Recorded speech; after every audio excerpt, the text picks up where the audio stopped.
Okay, Chris. Seriously? Everything he was telling me was different from what we were being told was the truth. And at one point I asked him, I said, man, you guys, you lied about a lot, didn't you? And instantly he said, no, we didn't lie about certain things. We lied about everything. None of it was true. I really don't think people realize how deep the lie goes. Space, the final frontier.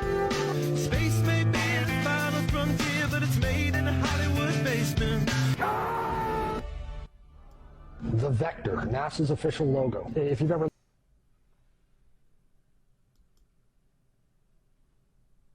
looked at NASA's official logo, both their official insignia and their official seal, you'll see that the most prominent object in the seal is a red swooshing object. They call that the chevron or the vector.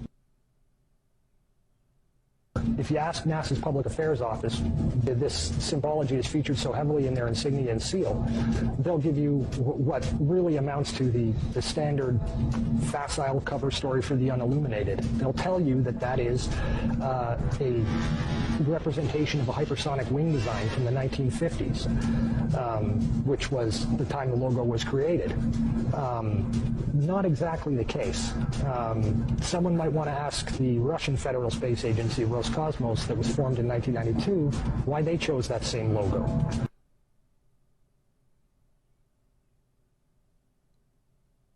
And while you're at it, you can go ask the Chinese, who formed their space agency in 1996, why in the world they're using a hypersonic wing design from the 1950s as their official. Guys, is this Flat Earth a TikTok? Mira, Diego, para la noche. Yeah. In a world where in 2021 people still think the most effective way to understand something is to randomly bombard someone with questions prior to investigation or any logical deduction whatsoever. Welcome to Clown World.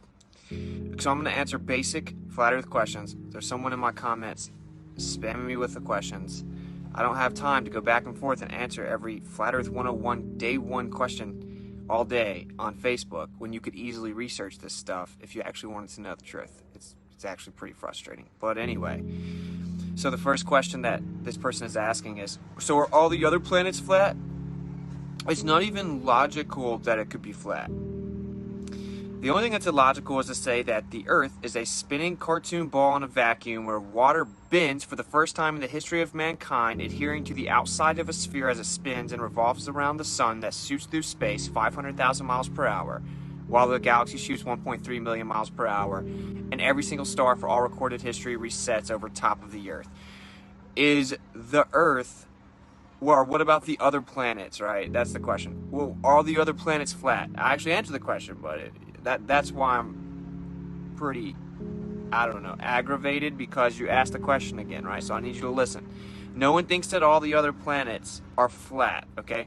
For one, there isn't other planets. When you say other planet, you are presupposing the Earth is in fact a planet, which is the very thing we are discussing, right? That's the question. Is the Earth a spherical planet? That's called a begging the question fallacy. Just reasserting that something's true isn't real. You'll be alright as I take away your little globe Earth religion that you were told about when you were 5 and you were given cartoons. This doesn't faze me at all. I'm literally not even fazed by it. So anyway, the word planet, instead of typing listen, okay? The word planet, the etymology for planet, listen. The etymology for planet is wanderer, okay? It's a wandering star. We document them all the time. I document them all the time. You can zoom in on them. They're pulsating orbs of light. They're not static, meaning still. You cannot in any way prove they're solid, terra firma, or spherical, because you see the same thing every single day for all recorded history, a pulsating orb of light.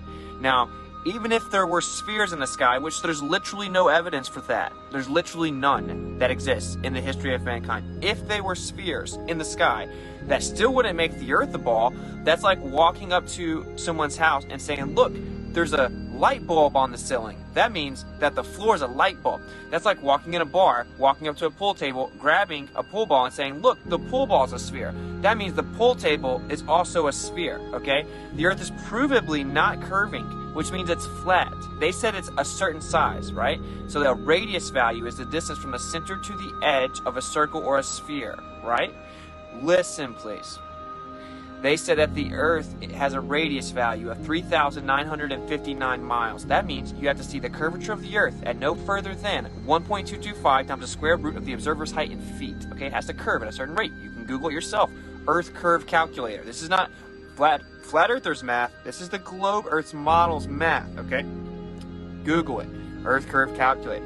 I showed you a picture. We have mountains seen from 255 miles away. Listen. 255 miles away, and according to the globe Earth math, the top of the mountain in the back should have been blocked by 1 mile of Earth curvature. An entire mile of Earth curvature should have been blocking the top of the mountain, yet you could see the top of the mountain with the entire mile of Earth curvature missing. You can see the shoreline leading up to the mountain range.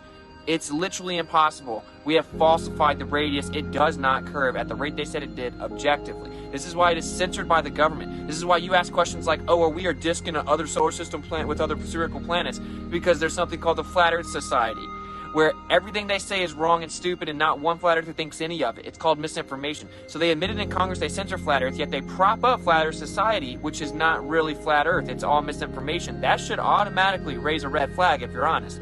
What's on the other side? What's the other side? The deepest hole ever dug is 7.8 miles. It's called the borehole in Russia. No one can dig deeper than that, conveniently enough. It's very similar to the distance of the deepest location in the ocean, called the Mariana Trench. No one's ever dug deeper than 8 miles. It's called the borehole in Russia. Now, whenever the globe Earth had predictions based on the supposed layers of this globe Earth, they were proven inaccurate the entire way down the entire 8 miles. They couldn't even get the top 8 miles correct with predictions, much less could they ever adequately predict 4,000 miles to a core that doesn't exist, that they still can't explain how it somehow creates a magnetic field because of the Curry point, and it's literally impossible according to Stanford and Harvard and Yale and Princeton. They literally can't explain the magnetic field in 2021 on a globe Earth. Now, would you fall off the edge? These are like elementary first grade questions, and I'm being honest with you, right? You need to listen. You have been engineered to treat us as if we're stupid. But you should be honest. You know nothing about the conversation. You haven't diligently researched it. You've never measured it. You've never made a long-distance observation, and you know nothing about it. So when you ask these stupid questions like, can you fall off the flat Earth? That is called a straw man fallacy, right? Because no one thinks that. So can you fall off the edge of a lake? Can you fall off the edge of a shore? Of course not. There's a shoreline, right? You can't fall off the edge of a pond. There's a shoreline. The water's contained. There's something called this. You need to just listen, though. Right? Because this is so much information that you're going to have to learn for you to even get close to understanding the conversation. Stop trying to pretend you're going to make flat earthers look dumb, because you look dumb when you do that. You ask questions like, so what is up with the other planets? If you knew what flat earth really said, you know that that's a very dumb question. If you say stuff like, can you fall off the edge? You would know that's a very dumb question. There's something called the 60th south latitude, effectively a circle around you. It was signed in the Antarctic Treaty that it is illegal for you to privately and freely explore past this region. China, Russia, the United States have all signed it. It's the longest lasting peace treaty in modern history, okay? So all these geopolitical adversaries and enemies have all signed a treaty that says it's illegal for you to go explore past that area. So we cannot make claims what's past there because you can't go there to verify it. It's literally impossible and illegal, okay? The one thing that would prove the Earth's a ball is, for one, measuring the curvature of the Earth. Never been done. In fact, the opposite's been done. Every measurement of the Earth ever assumes a flat Earth, and we have measurements way too far to be on a globe Earth, including lasers that were shot without getting hit by the curvature. You need to listen. If you can come up with a question you think that I can't answer, that doesn't make the Earth a ball. We falsified the globe Earth. It is not curving at a rate consistent with the radius value of 3,959 miles. This is why we are heavily censored, and I've been censored on every major platform, and even PayPal and Venmo, because they forcibly censored the real flat Earth by telling you the lies. So you should listen very carefully. We know that the Earth is the bottom of everything, okay? The basement, effectively, in layman terms. It's geocentric. That means the center of everything. It's stationary, of course, meaning not moving. It's a geocentric stationary plane. We have mountains, we have valleys, but it's a topographical plane. The sky resets like a perfect clock over top of us for all recorded history. It all goes around Polaris, the North Pole star, directly over the center of the surface of the Earth, which is the North Pole, and it resets perfectly for all recorded history for thousands of years, doing the exact same thing. literally impossible on a baller spinning, revolving around the sun, shooting through space. This is why. They said that the lights are actually thousands of light years away. Not because they went and measured something thousands of light years away, because they mathematically had to construct something consistent with the model, and it necessitated they'd be that far away because the stars don't change like they would have to if you had all these different vectors going on. It's called parallax, okay? So you need to understand the true origins of this religion, and it is a religion, it's a belief system built upon the doctrine of men with no empirical evidence. The Big Bang Theory was literally proposed by a Catholic priest, a Jesuit priest, proposed the Big Bang Theory. First time, oh, well, the perfect shape's a sphere, a metaphysical, ontological premise, philosophical. The perfect shape's a sphere, so the Earth must therefore, by deduction, be a sphere. Let's try to figure out a way to mathematically prove that it could be a sphere. That's literally where it started. It's literally a religion. We were all shown cartoons of it, and they told you there's no more land on the Earth, and there's nothing significant about you. You're on a tiny speck of dust in an ever-expanding universe where everything came from nothing, right? And the truth is that they have put us in a little circle, like a playpen, and they said, you're not allowed to go outside of there, you stupid little peasants.